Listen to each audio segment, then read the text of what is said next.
Actually, mas babae nga ang cheater to Totoo be ba? honest. Para sa'kin, Oh.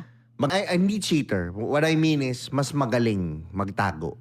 Kasi ang Oo. babae, hindi mo malalaman Naman. Ang lalaki, nahuhuli mo nga Oo. Nahuhuli nyo nga kami. So, hindi kami magaling Totoo. magtago. Ang babae, Magaling hindi ang mo na lang babae. malalaman, nakasingit pala si Ninong si Totoo. kumpare. Ngayon yung kinikwento ko, hiwalay na kami. Oo. Hindi niya pa rin alam. What? So kung nanonood mo to, baka ikaw yun. What? No, di ba? Pero ito yung Tignan nyo, sa sobrang bobo talaga, Tagalog na lang, grammatically wrong pa.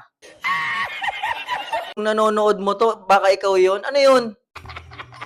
Tapos proud pa, no? Proud pa sa kapokpokan niya. Dapat hindi ini-interview yung mga ganitong klase ng babae. Ba? Kasi maraming mga kapanood na kabataan. Akala niya talaga na isahan niya yung lalaki, no? Hindi mo alam na ikaw yung naisahan ng dalawang lalaki. Kaya wag ka na magtaka, miss, no? Balang araw kung wala ka ng mapangasawa. Kasi sirang-sira ka na .